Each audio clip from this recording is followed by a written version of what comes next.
Good evening, friends. God bless you. Let us continue our study on evolution and creation.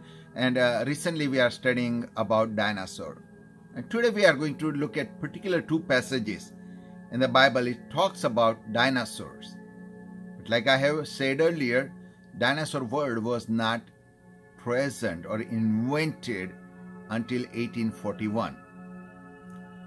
And in a King James version, old King James version, this particular creature is referred as a behemoth. We don't know what this behemoth exactly is, but let us read this description from Job 40, 15 to 24. Verse starts 15. Look now at the behemoth, which I made along with you. He eats grass like an ox.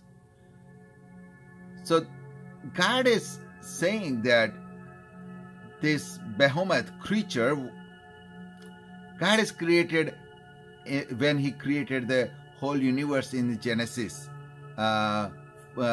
beginning of Genesis. In 6 days, God created heavens and earth and everything within it. So behemoth was created around the same time. Verse 16. See now, his strength is in his hips, and his power is in his stomach muscles. He moves his tail like cedar. The sinews of his thighs are tightly knit. His bones are like beams of bronze, his ribs like bars of iron. He is the first of the ways of God. Only he who made him can bring near his sword. Another thing is, this creature is so powerful, only God can control him. Verse 20. Surely the mountains yield food for him, and all the beasts of the field play there. He lies under the lotus trees in a covert of reeds and marsh. The lotus trees cover him with his shades. The willows by the brook surround him. Indeed, the river may rage, yet he is not disturbed. He is confident, though the Jordan gushes into his mouth. Though he takes it in his eyes, or one pierces his nose with snare.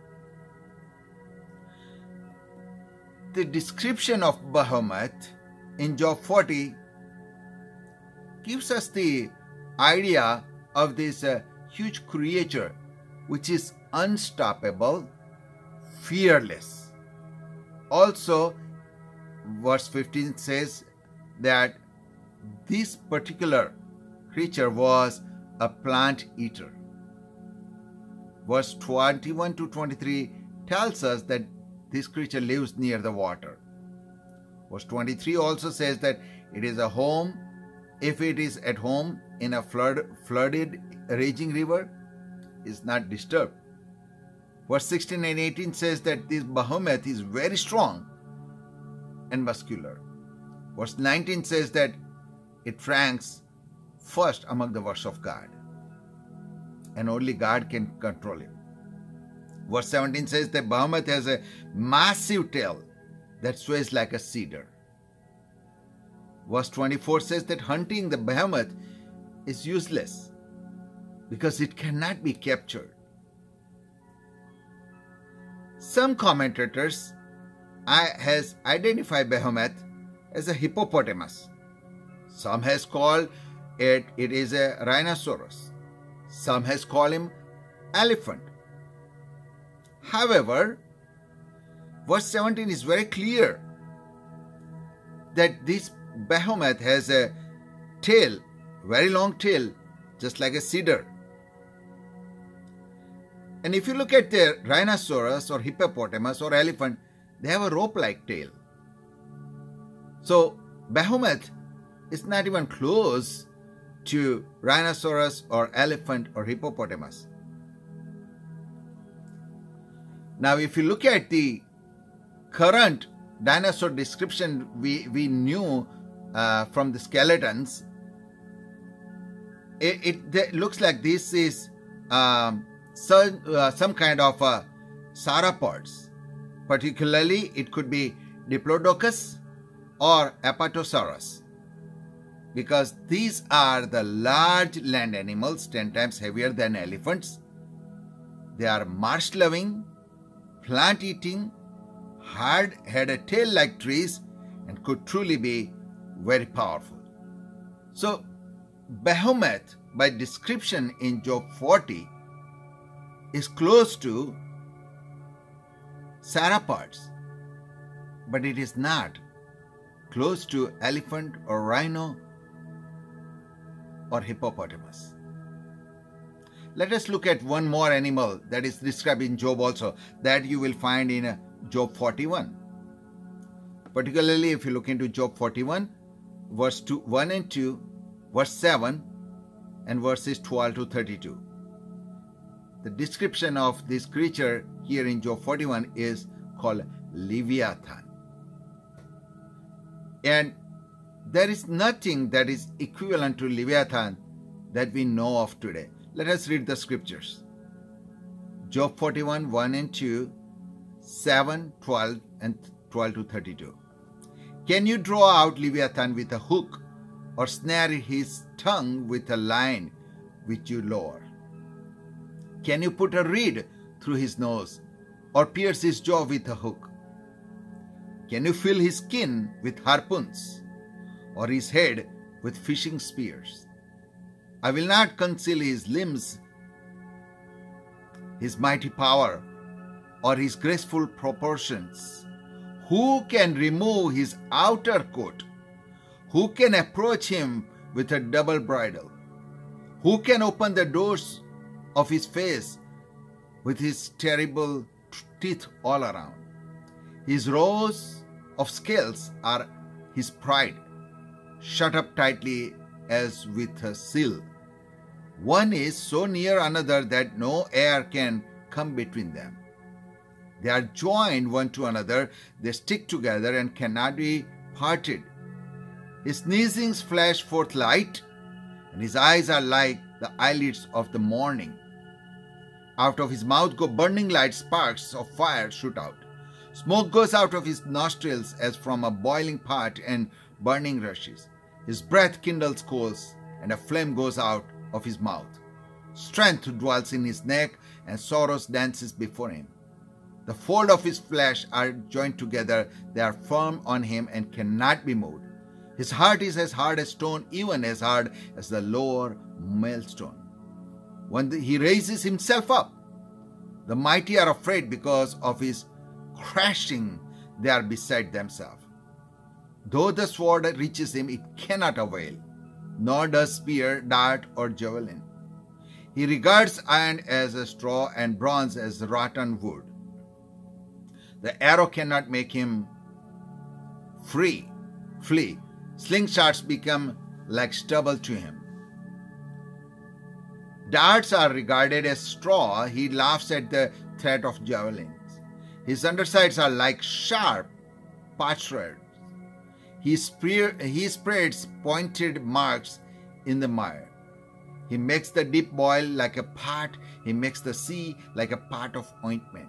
He leaves a shining wake behind him.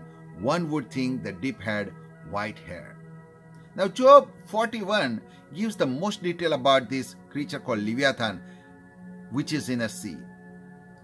In this chapter, God describes Liviathan, emphasizing the animal's size, strength, and viciousness. If you look at the verse 1 and 5, the Liviathan cannot be tied down or tamed. According to verse 9, it is frightening to even look at this particular creature. Verse 8 and 10 says that it is best, don't disturb Liviathan. Verse 12 says that the Liviathan has a graceful form. Verse 13, 15 and 17 says, but it is incredible well protected with scales. Verse 15 and 24 clearly says that its chest is impenetrable as its back. So back and forth, both is impenetrable. Verse 14, it has a fearsome teeth. Verse 18, 21, death awaits anyone who approaches its mouth. Verse 25, even mighty men are terrified by just looking at Liviathan. Verse 26, 18, 29 says, no sword, spear, dart, javelin, arrow, stone, club, or anything can defeat it. Verse 21 says that it cannot be caged because it breaks iron like straw. Verse 30 and 32 says that on the land the Leviathan leaves a trail of ruts. In the water it produces a deep churning wake. God's description of Leviathan concludes with a statement that it is true, king of the beast. Nothing on earth is its equal, a creature without fear. Some translators, commentators, has translated Leviathan as a crocodile because of the large number of crocodiles are present in the water.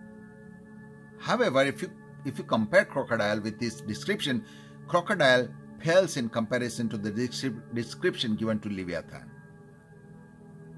Does crocodile can raise themselves up? And is it not the crocodile's underbellies are smooth rather than sharp, parched shreds? Does the crocodile really move fast enough and gracefully enough to leave a wake, shining wake? Not only Job 41. The description of Leviathan you can find in Psalm 74:14, Psalm 104, 25, 26, and Isaiah 27:1. So there are two particularly clearly named creatures, Leviathan and Behomoth, we found. The other creatures are listed. We'll look at the more scriptures, but these two places you have a name, Behomoth and Leviathan. God says that they were created with the man and the all other creation. So within first days of creation, this massive, now with a description, it looks like they are dinosaurs. They were created by God and they live alongside humans. May God open our eyes to see the Bible is trustworthy and you can count on the promises within the Bible. Stay tuned for more study. God bless you and thank you.